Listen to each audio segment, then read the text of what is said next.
on your radio station. It's Real Talk Radio with Dan Lane. All right, everybody. So J.D. Vance and Donald Trump are under fire right now for allegedly causing this racial instability in Springfield when merely they're just addressing the concerns that the people are voicing. And what you have to understand is that there's nothing racial about what's going on. There's, this backlash and this pushback.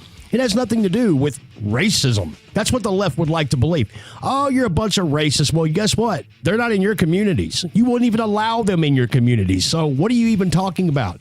You think the same communities that are pushing this narrative, living in the gated communities that they live in, you think it's a problem for them with their private swimming pools and their private grocery areas and their private parks and all this shit, private lakes or spots on the lake wherever they live? You know what I mean? You think this migrant crisis is a problem for them? No, not even close. Instead, but they're staying. And I guarantee you, though, if it came down to that, something would get done. That I can promise you. But no, it has absolutely nothing to do with racism. It has everything to do with culture clash. You simply cannot go to a place like Venezuela or a place like Haiti, round up 25,000 people that have lived there their entire lives, bring them over here to a relatively small town like Springfield, and place them right there with everybody else, expecting them to self-assimilate. What are you thinking? You got to know what's going to happen. And of course these people are eating domesticated animals. Of course they are. We've got so many people coming out saying, yeah, I've seen them do it. Yeah, they're in the grocery stores. Yeah, they're ripping up potato chip bags, eating them and throwing them back on the shelves and walking the fuck out. There's all kinds of shit that's going on. The legacy media, they went with that one video. The one video where the lady was eating a cat said, oh, nothing to see here. That's not a problem. It's just a person that's high. It wasn't a Haitian. Stop spreading hatred. Stop spreading racism. Oh, okay. I feel better. I'm glad to know that it wasn't a Haitian that was laying in someone else's driveway gnawing on a cat when the people got home.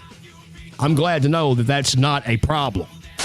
But it doesn't have anything to do with racism. It wouldn't matter what... See, the left needs to understand something here about racism, being racist themselves. There are two types of racist people. All right, I'm going to give you one scenario and differentiate between the two. One, the first one, someone who refuses to vote for someone because of the color of their skin. That's the first one. The second one is someone who will only vote for that person because of the color of their skin. That's you. My little leftoid friends out there, that's you. So peddling this idea that people are being racist because their communities are in turmoil. I mean, you need to listen to the voice of the people. You need to stop with this, that's not happening. I don't believe that's happening at all. Greg, I sent you video of the homeless people living in back of Lincoln School. I have the pictures here today. They're living in back of Lincoln School. I even showed you video of them. You could see the monkey bars. Nothing has to be done. Code enforcement won't come out. The police won't come out. Come to the real life. Go to Walmart and watch those Haitians open up jars of the tomato paste, pizza sauce, dip their fingers in it and eat it. Go to Kroger's. You know how Kroger's has a little fruit up front for like $5? They pick it up and start eating it, then discard the thing. I've seen them do it. So I'm not here saying I know they're doing it. I've seen it. The city is going to shit. And you guys thinking we're doing good. But my car insurance goes up. So I called Nationwide, which is my car insurance and my homeowner's insurance. You know what they said? Because the accident rate in Springfield has tripled. I don't see any squatters, tent cities, or anything here, but we got them in our neighborhoods. Shouldn't we share? Are we all not in this together? Are we all not in this together? I've heard people express concerns about personal safety, women who are afraid to walk in stores, women stalked out into parking lots with their children.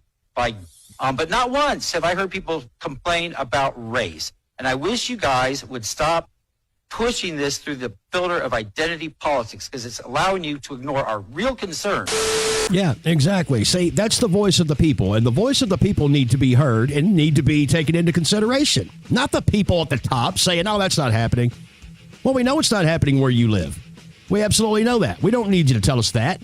But it's not like you know what's going on through and through on the other side of fucking town. I mean, I don't even understand why this is so irrational to even discuss. It makes no sense to me at all. But like I said, if it were happening in their community, something would be done about it. And again, it's not about race. Has nothing to do with it. It's total destabilizing an area. You heard the people. You're hearing from the people. But the narrative is, well, Trump's just a racist. And J.D. Vance, he's a racist too. And stop with all the nonsense about them eating domesticated animals, because we already saw it was perfectly normal. A non-immigrant, a citizen, laying in someone else's driveway, gnawing on a dead cat. Okay, I feel better. I mean, does that make you guys feel any better?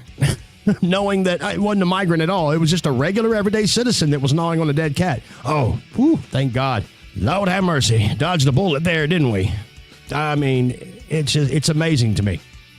And they're saying that just because that one video was debunked, that means they're all debunked. All these people are lying. They're all colluding together.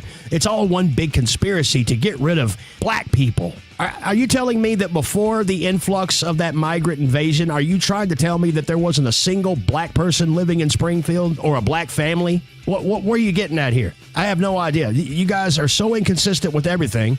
Your logic is extremely flawed. Everything is racist except for you being the biggest racist of them all. I'm trying to wrap my mind around the alleged normality that's going on here. Though so far, I can't come up with any rational answers other than you guys need a reality check. And maybe, just maybe, we should bring 25,000 Haitians to your community. Yeah, let them camp out in your school playgrounds. Let them camp out in your private school. Yeah, do that. Let's try that and see how it goes.